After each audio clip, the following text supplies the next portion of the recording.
had promised neighbors that we would take them on a visit to the wild Mustangs in Spring Creek Basin. On a last-minute notice, we departed with hopes of seeing some wild horses. I arranged to have TJ Holmes, who monitors the sanctuary herd in the region, to meet us and take us around the 22,000-acre wild horse management area. From watching the video, you'll see that everyone had an exciting day.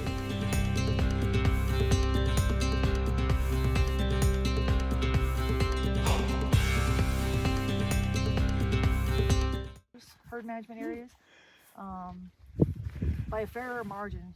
Little Book Cliffs Wild Horse Range is up by Grand Junction. Heard it. Well, Cameo's the south entrance, but then if you go to DeBeck, go all the way to DeBeck, and go up and go through, then you come in through the north, and it's way. Then you're up on top.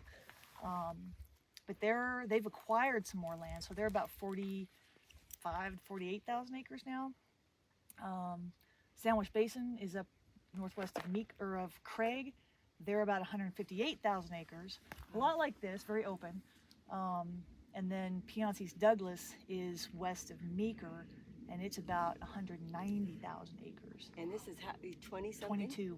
And so all of this, so everything we see, is this like the part of the 22,000? Well, not everything. Most of what you see immediately, or semi-immediately, is ours. To the north, the farthest top ridge that hits the sky, that is outside Spring Creek Basin. Some of these lower hills that are really treed, that's kind of our north boundary, and then across you can see those kind of orangey wave ridges. That's part of the sort of northeastish boundary.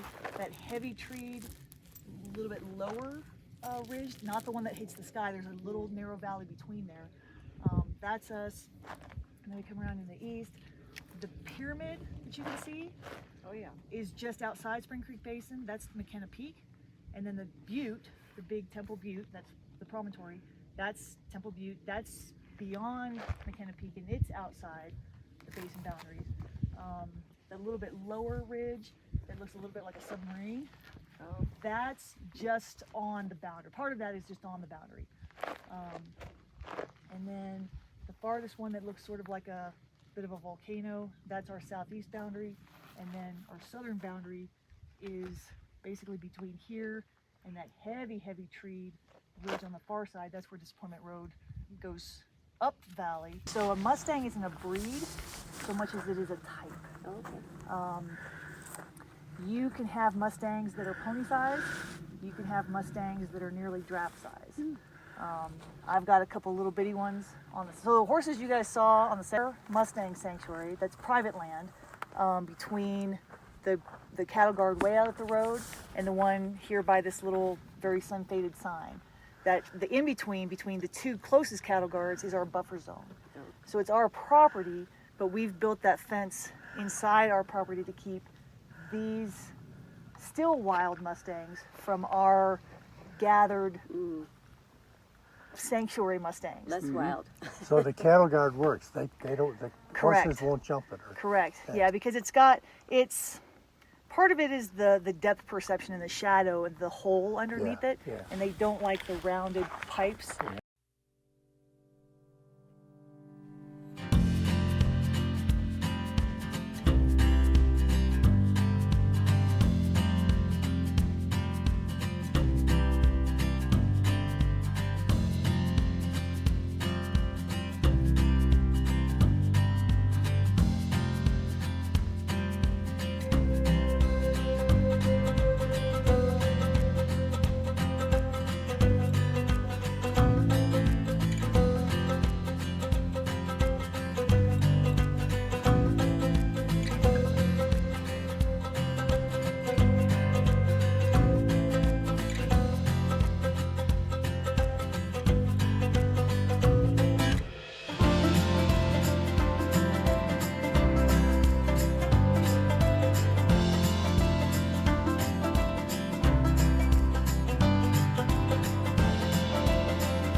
first white settlers were starting to come out here post-Civil War.